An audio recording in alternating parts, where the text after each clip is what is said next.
नमस्कार मित्रांनो, मी गजानन काळे. तुम्ही पाहत आहात शेत शिवार यूट्यूब चॅनल. आपण संभाजीनगर जिल्ह्यातील एक साधारण शेतकऱ्याकडून म्हशीविषयी संपूर्ण माहिती घेणार आहे. कोणत्या जातीची म्हशी भोवली? या म्हशी बा पुरे आपले जाफर जातीच्या म्हशी. पुऱ्या किती म्हशी समजा आहे आता? आता या 4 म्हशी. अच्छा, तर हा मग याच्यातली कोणती म्हैस गाभण आहे आता सध्या? या आता 3 म्हशी गाभण आहे. हा, या 3 आणि एक म्हैस दूध देते समजा. दूध देते समजा. हा अच्छा, तर म्हशीचा व्यवसाय कसा आहे समजा करायला? आता ह्यो म्हशीचा व्यवसाय आपला असा आहे, आपण दुधासाठी व्यवसाय करत नाही. मग आपण 3 महिन्याची लावण म्हशी आणतो हा, आणि तोलावर आले की विकून मग टाकतो. कुठून आणते समजा म्हशी तुम्ही? या म्हशी आपण आणतो एक तर धुळे, हा, नाहीतर वरखडी, हम्म. नाहीतर संभाजीनगरमध्ये छावणी बाजार. केवढ्याला भेटते एक म्हैस तवा? म्हशीची किंमत म्हैस घ्यावर आहे. म्हैस लहान असली किंवा अंग काठी जातीवर पण पैसे राहतात. हा, आता ही म्हशीची आपली खरेदी 85 हजाराची. जेव्हा 3-3 महिन्याच्या तीन गाभण. तीन महिन्याची गाभण होती. हा, तर मग आता इकायला केवढं लोक जाईल? आता ही म्हशीची किंमत तरी 1.5 लाख 1,40,000 अशी किंमत आहे. मग किती प्रॉफिट आला समजा तुम्हाला या म्हशीमध्ये एक म्हशीमध्ये आपण 6-7 महिन्यात? 7 महिन्यात जास्त नाही धरलं, आपण कमी बी धरलं तरी 6,000 7,000 रुपये महिन्याला आपल्याला राहते इन्कम चांगल्या नाही, पाण्यात. म्हशी माग पुढे इकली किती पैसे राहत्या? आपल्याला राहते 40,000 35,000. त्यामुळे याच चारा पण कसं करावं लागतं?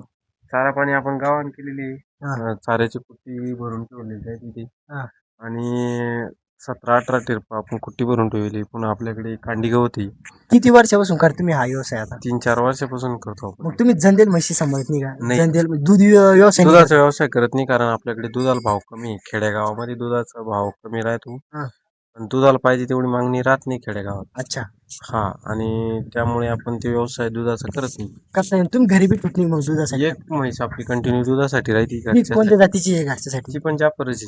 ज्या पडतं मग तिचं किती लिटर दूध दे समजा? ती 8-9 लिटर दूध देते. आता ती तुम्ही लहान आहे. तुम्ही जी ही म्हशी विकणार आहे समजा आता हा. सध्या, तर मग ही किती दूध देणार अशी गॅरंटी तुमच्याकडे ही आता? 12 लिटर 14 लिटर अशी दूध देते. अच्छा, हा. किती महिन्याची गाभण म्हणली आज सध्या? आता ही 8.5 महिन्याची गाभण आहे. ही ही पण 8 महिन्याची, ती 7 महिन्याची. अच्छा. हा. अच्छा, मग तुम्ही आता किती एका लॉटमध्ये किती म्हशी सांभाळत्या? ते आता आपण जरा शेत जमीन घेतली ते आपल्या शेता शेजारी, त्यामुळे जर बजेट कमी आहे. हं. त्यामुळे आपले आता कमी नाही तर 10 म्हशी 8 म्हशी असे सांभाळतो. व्यवसाय करत हा. म्हशीतून काय काय फायदा बरं समजा? म्हशीचा आपल्याला म्हणजे जे आपण चारा खाऊ घालतो त्यांना, किंवा जे आपली मेहनत आहे त्या मेहनतीत आपलं शेणखत निघतं. अच्छा. आणि ह्यो जो निव्वळ नफा राहतो आपल्याला, हा, जो इन्कम राहील ना समजा आपण विक्रीचा, हा. तर ते आपल्याला महिन्याला 7-8 हजार रुपये इन्कम एका म्हशी मागे राहतो. मग आज समजा एखादी म्हैस घ्यायली आहे समजा 3 महिन्याची गाभण, हा. तर मग ती अशी कमी किमतीने भेटू शकत का अशी?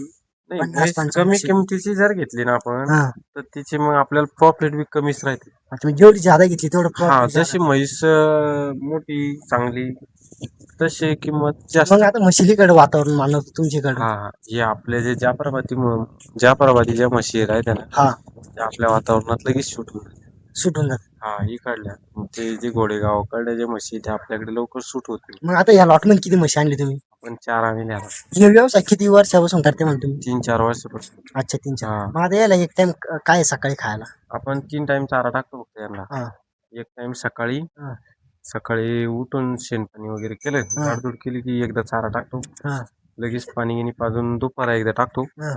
आणि लगेच एक वेळ संध्याकाळी 3च टाइम आपण नाही, चारा मग चारा कोणता टाकता समजा? अलग अलग टाकते की हा, एकच टाकता? एक टाइम आपण सकाळी कोरडा चारा टाकतो, हा, दुपारा मुरघास टाकतो, हा. आणि संध्याकाळी ओला आणि कोरडा मिक्स करून टाकतो. दोन्ही मिक्स होऊन हा. टाकता. मग यायला पाणी प्यायच्या बाळगी धुत्या घेतात तुम्ही? हा, ते आपल्या मनावर राहतं धुवायचं, पण धुतलं चांगलंच राहतं. पण मग ते अच्छा. कधी वेळ असला धुतो, नसला मग तर. किती शेणखत निघतं बरं हेच तरी वर्षाला? शेणखत आपलं वर्षाला निघतं बा 15 ते 16 टिरपा. एका वर्षात किती लॉट आहेत तुमच्या म्हशीची? म्हशीचे असे आपण कंटिन्यू चालू ठेवतो, म्हणजे म्हशीचं असं देवाणघेवाण चालू करायचं कंटिन्यू. मग आता एखाद्या वेळेस असं कंटिन्यू आपल्याकडे समजा आता यावेळेस 4 आहे, पण 5 6 7 म्हशी असे नाही, कंटिन्यू. बरं एखाद्या वेळेस कधी असं होईल समजा आता तुम्ही म्हैस घेतली समजा आज रोजी आणि तिला काही दुःख नाही आलं समजा काही मरली गेली असं होतं का? हा, एक म्हशीचं झालं होतं आपलं. हं.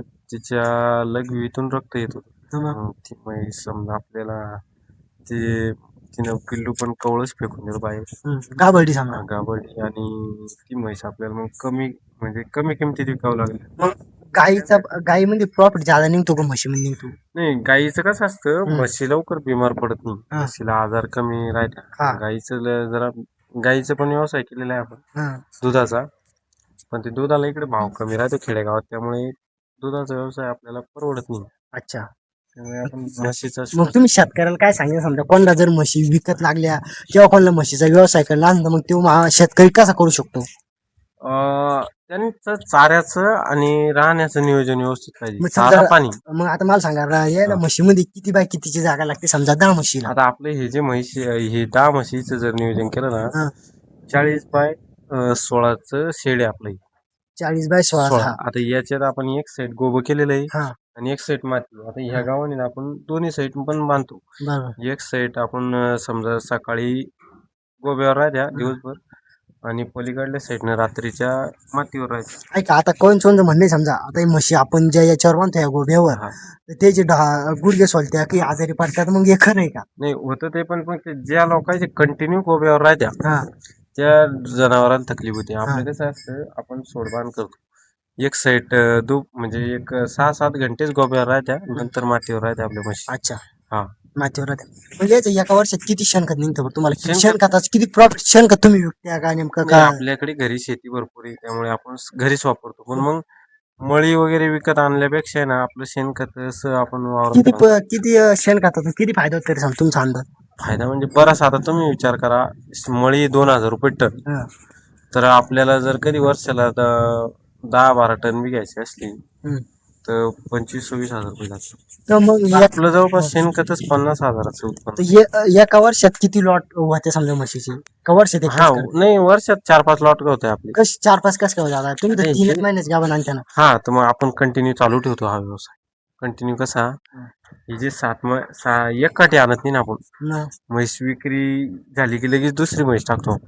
अच्छा, म्हणजे हा, बंद नाही करा समजा, बंद नाही कंपल्सरी चालू. कंपल्सरी चालू ठेवतो. अच्छा, मग म्हशीला काही आतला आपल्या ऐकून घ्या. आता जसं आपले गाई समजा त्याचं कॅल्शियम कमी झालं, हा, तर त्या गाभण राहायला का असतात, तसं म्हशीचं काही आहे का बा? तर आता याच्यात आहे ना, आपण जे लावणच्याच म्हशी आणतो, त्यामुळे आपण घरी लागवड करत नाही त्यांची. मग आता असं कधी व्हायला तुम्ही म्हैस आणली समजा एखाद्या वेळेस आणि हा. तिथं आली आणि तुमच्या खोट्यावर उलटून गेली समजा? हा, नाही, असं कधीच झालेलं नाही आपल्याला, कारण आपण तिथूनच आणताना तपासून आणतो म्हशी. नाही, आणि मग तुम्हाला गॅरंटी कशी भेटते मग तुम्ही तिथून म्हशी आणता? तसं तिथे डॉक्टर तसे खोटं बोलत नाही, कारण त्यांना कंटिन्यू तिथे राहणं पडतं. नाही तसं नाही. हा. आता तुम्ही एखादी म्हैस घेतली ना समजा, हा, हा. मग ते तुम्हाला गॅरंटी देतात दुधाची का तुम्ही आता नाही, कस्टमर नाही, देते? हे कसं राहतं, गॅरंटी त्यांची पण देते ते, हम्म. आणि आपल्याला पण कळतं ना की म्हैस किती दूध देऊ शकते. मग आता ही म्हैस तुम्ही आणली तेव्हा केवढ्यात आणली ती? ही आपण 85,000ची. मग आता हिची किती किंमत आहे समजा? आता हिची 1,40,000, 1,30,000. मग आता या म्हशी सगळ्या तुम्ही आणले का? हा, हा. मग सोबतच आणले का अलग अलग आणले? नाही, नाही, वेगवेगळ्या. आता या 2 म्हशी आपण आणले संभाजीनगरहून. हा. एक आणि ही एक. आणि ही म्हैस आणली आपण वरखेडी. म्हणजे एकाच बाजारातून आणते म्हशी तुम्ही? कस कसं आणते नाही, म्हशी? फिरत राहतो आम्ही बाजारात. कसं? कधी वरखेडी, हा. कधी छावणी, हा. कधी कधी चाळीसगावला पण तर जातो. मग कोणता बाजार चांगला आहे म्हशीसाठी? म्हशीसाठी छावणीचा बाजार. हम्म. हे पूर्ण बाजार जे ना, स्पेशल म्हशी जास्त आहेत इथे. वरखेडी, छावणी आणि धुळेच्या बाजारला पण जास्त तर मग आता म्हशीमध्ये किती जाती राहत्या? भरपूर जाती मग राहत्या. तुम्ही कोणत्या जातीची म्हशी आणते आता? आपण जाफराबादी जास्त आणतो, कशामुळं? कारण जाफराबादी म्हशीनं सगळं आपलं वातावरण लगेच मॅच होऊन जातं. अच्छा. हा, आणि त्यांचे जे रोग प्रतिकारक क्षमता पण जास्त आहे. मग तुम्ही आता म्हैस 3 महिन्याची गाभण आणली तर किती महिन्यात म्हैस शिकते मग? 9व्या महिनी पण टाकतो आपण. लगेच समजून जातं. 9वा महिना लागला का, 10वा महिना लागला, हम्म. 9 महिने लोक सांभाळतो आपण. 10वा महिना लागला की मग विकून टाकतो. मग यायचं चाऱ्याचं ते कसं मॅनेजमेंट करते समजा आता? चारा आपण वाळेल चारा उन्हाळ्यामध्ये पूर्ण वाळेल चारे भरून ठेवतो. किती करून टाका? जवळपास 17-18 टिरपा भरलेले आपण हा. आता. आणि त्यात आपले म्हणजे मुळात म्हणजे अर्धा पाऊण एकर आपलं कांडी होती. हा. कांडी गवतामुळे आपल्याला किती मोठी चाऱ्याची बचत होती. बरोबर आहे. हा, मग कोरडा चारा, ओला चारा. मग तुम्हाला या आणि म्हशीचा अनुभव किती दिवसापासून आहे? हे आपल्याला जवळपास 6-7 वर्षापासून. मग मला सांगा, आता एखाद्या शेतकऱ्याला जर म्हैस घेणं असेल हा. किंवा गाय घेणं असेल तर तुम्ही त्या शेतकऱ्याला काय सांगशाल? नाही, म्हशीचं फक्त एवढंच आहे, म्हशीचं मायांग वगैरे याचा अनुभव समजला म्हणजे मायांग त्या म्हणजे काय? शेतकऱ्याला हा. की म्हशीचं मायांग येत असतं. हा.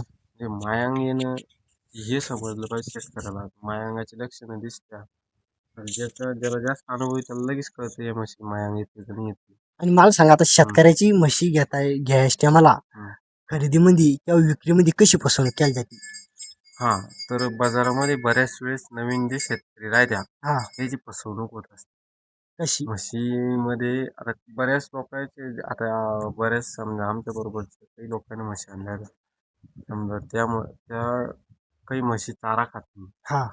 आपल्याकडे त्याला वातावरण सूट होत नाही. हम्म. तर ज्या म्हशी आपल्या वातावरणात चालतील अशाच म्हशी आणल्या गेल्या पाहिजे. अच्छा. मुळात म्हणजे म्हशीचं मायांग बाहेर आलं नाही पाहिजे. मायांग जर आलं तर म्हैस म्हणजे मरू शकते. अच्छा. हां, म्हणजे लय मोठं नुकसान होऊ शकतं हां. समजा. तर मग आता आपल्या भागामध्ये कोणत्या म्हशी चालू शकते आता? आपल्या भागामध्ये ह्या ज्या म्हशी आपण आणतो, हं. ह्या म्हशी संभाजीनगर अशा मोठ्या शहराच्या ठिकाणी घेतल्या जातात. कारण या म्हशी मोठ्या असतात. बरं आता ऐका, आता तुमचा काय करा संपूर्ण ॲड्रेस सांगा. हां. तुम्ही म्हशीचा व्यवसाय करते तुमचा मोबाईल नंबर ते संपूर्ण सांगा. आता आपला ॲड्रेस आहे जिल्हा छत्रपती संभाजीनगर, मुक्काम पोस्ट पळशी, हां, तालुका सिल्लोड हां, आणि आपला मोबाईल नंबर 97 67 22 10 17. हां. कोणाला खरेदी वगैरे करायची असली तर या नंबरवर संपर्क करा. आणि तुम्हाला काही एखाद्या शेतकऱ्याला जर तुम्हाला माहिती विचारलं असेल तर ते विचारू. हां, विचारू शकता. कोणाला काही माहिती विचारायची असली तर या नंबरवर कॉल करा. काही अच्छा. अडचण नाही. बघून आपल्याला माहिती दिल्याबद्दल धन्यवाद.